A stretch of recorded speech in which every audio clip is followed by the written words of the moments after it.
కోడి, అందుకనే తల్లులకి తెలియపరిచినటువంటి మాట, కోడంట తన రెక్కల కింద తన బిడ్డల్ని ఏ రీతిలో కప్పుకుందో ఆ రీతిలో తన కుటుంబాన్ని కప్పుకోవాలి. అందుకనే సామెతల గ్రంథంలో ఉంది, 8వ అధ్యాయం అంటుంది, మేబీ సామెతల గ్రంథంలో ఉన్నమాట, జ్ఞానవంతురాలు తన ఇల్లును కట్టుకొనును, మూర్ఖురాలు తన ఇల్లును పెరికి వేసుకొనును. జ్ఞానవంతురాలుగా ఉన్నది మరియా.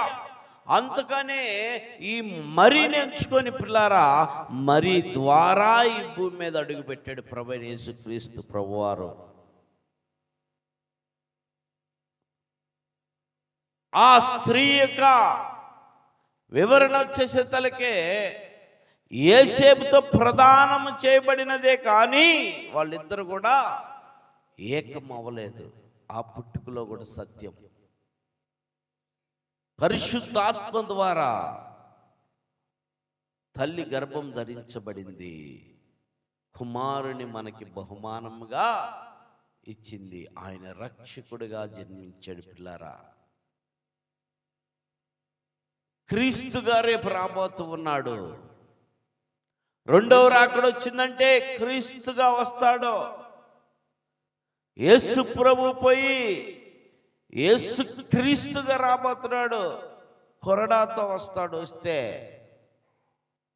మధ్యాకాశంలోకి వచ్చి బోర ఊదినప్పుడు ఆ బోర ఊదంగానే మొదట నీతిమంతులందరూ కూడా ఎత్తబడతారు. వాళ్ళు ఎక్కడ ఉంటారు చెప్పండి? నీతిమంతులు ఎక్కడుంటారు? మొదటంతా నీతిమంతులు ఎత్తబడతారంట. వాళ్ళు నిద్రిస్తున్నటువంటి వారు, చనిపోయినటువంటి వారు, వేల తడబడి చనిపోయినటువంటి, వేల సంవత్సరాల తరబడి చచ్చిపోయినటువంటి వాళ్ళు ఆదంతా కాడ్నుంచి లెగిసి ముందు వెళ్ళిపోతారు. నీతిమంతులే వెళ్ళేది. అందుకనే వాక్యం దెస్సలోనికీయులకు రాసిన పత్రికలో ఉంది. మొదటి దెస్సలోనికీ పత్రిక 4వ అధ్యాయం 13వ వచనంలో, అక్కడ చివరి వచనాల్లో ఉంది, ఆ మధ్యాకాశంలో బోర ఊదినప్పుడంట మనకంటే కాలం చేసిన వారే మొదట ఎత్తబడతారంట. సజీవులుగా ఉన్న మనం తర్వాత అంట. అంటే బ్రతికి ఉన్న వారి కంటే ముందు చనిపోయిన వారు లెగుస్తారు ముందు. చిన్న ఎగ్జాంపుల్ చెప్పి నేను ముందుకు పోతాను. సమయం ఎంత అయింది?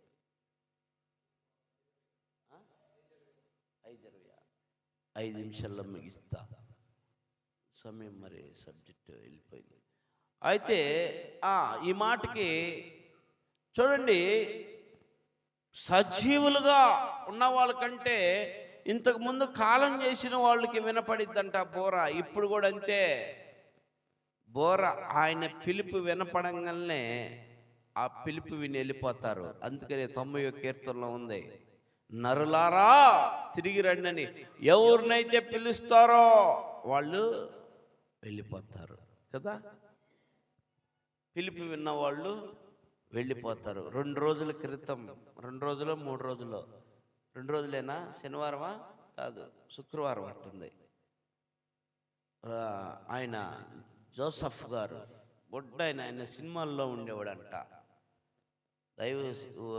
ప్రభుని నమ్ముకున్నాడు. ఎలా నమ్ముకున్నాడో తెలియదు కానీ ఆయన సాక్ష్యం నేను వినలేదు. అయితే భలే నవ్విస్తాడు వాక్యం చెప్పేటప్పుడు. ఆయన వాక్యం చెబుతుంటే వెనకాల ఉన్న వాళ్ళందరూ పొట్టలు పగిలిపోతే పాస్టర్లు. ఎందుకంటే ఇట్లా కెమెరా ఎదురే పెడతారు కదా, ప్రజల్ని చూపించరు కాబట్టి. పాస్టర్లనే చెప్తున్నా, తెగ నవ్వుకుంటారు. అంత కామెడీగా వాక్యం చెప్పేవాడు. అలాంటి ఆయన పిలుపు ఎట్లని ఆదివారం ఆ నైట్, మరి గురువారం నైట్ ఏమో మరి ఆయన వాక్యం చెబుతూ ఉన్నాడు అంట.